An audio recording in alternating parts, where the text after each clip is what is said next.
जब हम Elon Musk का नाम सुनते हैं तो जहन में क्या आता है? एक अरबपति, एक इनोवेटर? बिल्कुल। लेकिन उनके करियर को देखने का एक और, शायद ज्यादा दिलचस्प नजरिया है।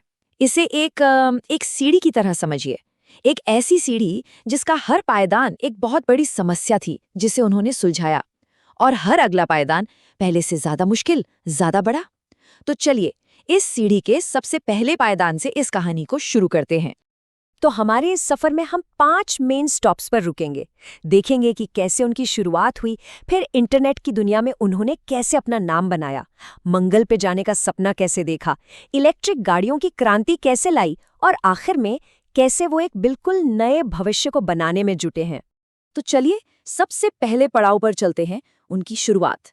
आखिर ये कहानी शुरू कहाँ से हुई? हम बात करेंगे मस्क के शुरुआती दिनों की, जब उनकी बड़ी बड़ी एम्बिशंस की नींव रखी जा रही थी। ये वो सफर है जो साउथ अफ्रीका की कोडिंग से शुरू होकर अमेरिका की एक टॉप यूनिवर्सिटी तक पहुंचा। जरा सोचिए, सिर्फ 12 साल की उम्र। इस उम्र में उन्होंने एक वीडियो गेम बनाया जिसका नाम था ब्लास्टर, और उसे $500 में बेच भी दिया। ये पहली झलक थी कि इस लड़के के अंदर कुछ तो खास है। टेक्नोलॉजी और बिजनेस दोनों का दिमाग बहुत छोटी उम्र से ही चलने लगा था। और ये टाइमलाइन हमें वही कहानी तेजी से दिखाती है। 1971 में साउथ अफ्रीका में जन्म, 10 साल की उम्र में खुद ही कोडिंग सीख ली, 12 में पहला गेम बेच दिया, और फिर बेहतर मौकों की तलाश में पहले कनाडा और फिर अमेरिका पहुंचे, जहां उन्होंने यूनिवर्सिटी ऑफ पेंसिल्वेनिया में एडमिशन लिया। तो यूनिवर्सिटी की पढ़ाई पूरी हुई और दुनिया में इंटरनेट का दौर शुरू हो रहा था। .com boom. मस्क ने इस मौके को पकड़ा। लेकिन देखिए, उनका मकसद सिर्फ पैसे बनाना नहीं था। वो इसे एक टूल की तरह देख रहे थे, अपने बहुत बड़े सपनों को पूरा करने के लिए एक फाइनेंशियल बेस बनाने का जरिया। ये थी उनकी प्रॉब्लम सॉल्विंग लैडर की पहली सीढ़ी। तो उनकी पहली कंपनी थी Zip2, जो उन्होंने अपने भाई के साथ शुरू की। अब देखिए, आज हमें ये बहुत नॉर्मल लगता है ना, गूगल मैप्स पर कुछ भी ढूंढ लिया। पर 1995 में ऐसा नहीं था। इंटरनेट पर किसी लोकल बिजनेस को ढूंढना ये एक बहुत बड़ी प्रॉब्लम थी। Zip2 ने इसी प्रॉब्लम को सॉल्व किया। ये अखबारों के लिए एक तरह की ऑनलाइन डायरेक्टरी या सिटी गाइड थी। तो इसका नतीजा क्या निकला? जबरदस्त। 1999 में कॉम्पैक्ट ने Zip2 को खरीद लिया और इलॉन मस्क के हिस्से में आए $22 मिलियन। ये वो कैपिटल था, वो पैसा था जिससे वो अपनी सीढ़ी पर अगला और भी बड़ा कदम रखने वाले थे।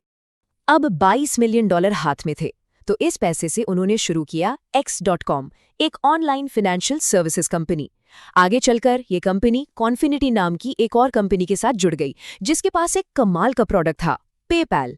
और फिर पूरा फोकस पेपैल पर आ गया। उन्होंने ईमेल से पैसे भेजने के सिस्टम को इतना आसान और इतना सेफ बना दिया कि देखते ही देखते ये हिट हो गया।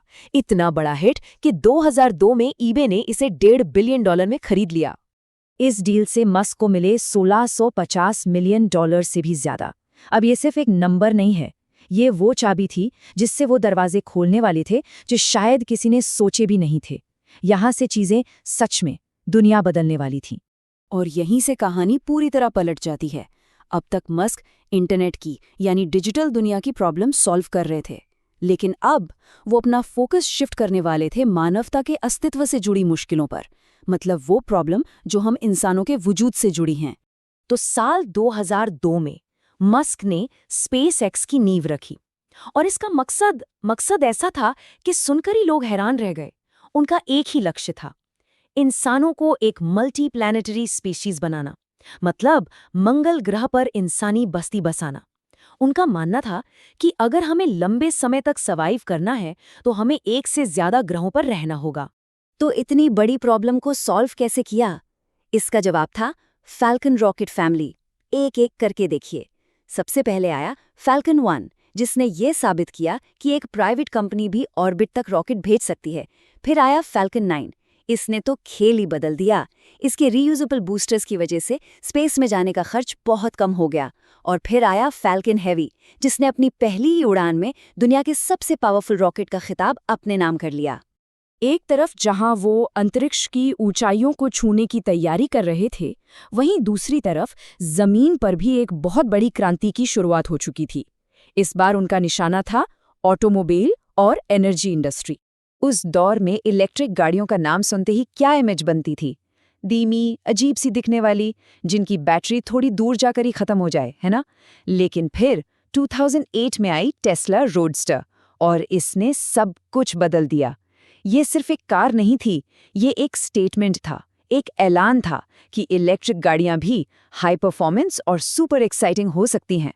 और टेस्ला का प्लान वो बहुत क्लियर था, एक मास्टर प्लान जिसके 4 स्टेप्स थे।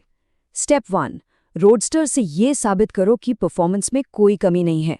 स्टेप 2, मॉडल एस और एक्स से लग्जरी मार्केट पर कब्जा करो।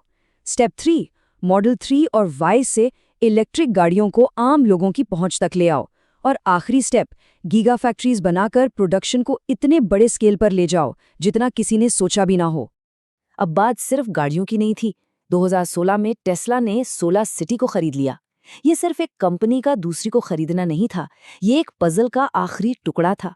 मस्क एक पूरा सस्टेनेबल एनर्जी इकोसिस्टम बनाना चाहते थे, जहां घर की छत पर सोलर पैनल से बिजली बने, बैटरी में स्टोर हो और उसी बिजली से गाड़ी भी चले, सब कुछ एक दूसरे से जुड़ा हुआ। तो अब तक हमने पेमेंट, स्पेस और एनर्जी की बात कर ली। अब इस सफर के अगले हिस्से में चलते हैं, जहां मस्क ने कुछ ऐसी प्रॉब्लम्स पर काम करना शुरू किया जो और भी ज्यादा फ्यूचरिस्टिक लगती हैं, जैसे शहरों का ट्रैफिक, ट्रांसपोर्टेशन का भविष्य और इंसान के दिमाग की अपनी लिमिटेशंस। हाइपरलूप, ये कॉन्सेप्ट क्या है? जरा इमेजिन कीजिए, एक ट्यूब है जिसके अंदर हवा का दबाव बहुत कम है और आप एक पॉड या कैप्सूल में बैठकर उस ट्यूब के अंदर 700 मील प्रति घंटे से भी ज्यादा की रफ्तार से ट्रैवल कर रहे हैं। यही है हाइपरलूप का आइडिया। अगर ये हकीकत बन गया तो लंबी दूरी का सफर पूरी तरह से बदल जाएगा। और शहरों का ट्रैफिक, जिसे मस्क खुद सोल डिस्ट्रॉइंग यानी आत्मा को तोड़ देने वाला कहते हैं, इस प्रॉब्लम से निपटने के लिए उन्होंने शुरू की द बोरिंग कंपनी। मकसद था ऐसी टेक्नोलॉजी बनाना जिससे बहुत तेजी से और सस्ते में सुरंगें खोदी जा सकें, ताकि शहरों के नीचे, जमीन के अंदर ही ट्रांसपोर्ट का एक पूरा नेटवर्क बनाया जा सके।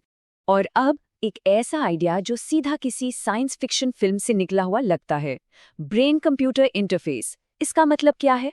बिल्कुल आसान शब्दों में कहें तो ये एक ऐसा तरीका है जिससे हमारा दिमाग सीधे एक कंप्यूटर से बात कर सकता है, एक डायरेक्ट कनेक्शन।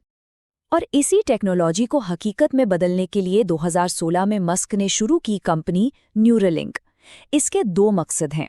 पहला, जो अभी ज्यादा फोकस में है, वो है न्यूरोलॉजिकल बीमारियों का इलाज करना। लेकिन इसका जो दूसरा लॉन्ग टर्म गोल है वो और भी बड़ा है, इंसानों और एआई के बीच एक सिम्बायोटिक लिंक बनाना, मतलब दोनों को एक साथ जोड़ना। तो पेमेंट्स, स्पेस, एनर्जी, ट्रैफिक और यहाँ तक कि हमारा दिमाग, इन सब बड़ी बड़ी प्रॉब्लम्स को सुलझाने की कोशिश करने के बाद एक सवाल तो मन में आता ही है, आखिर अब ऐसी कौन सी समस्या बची है जो सुलझाने के लिए काफी बड़ी हो?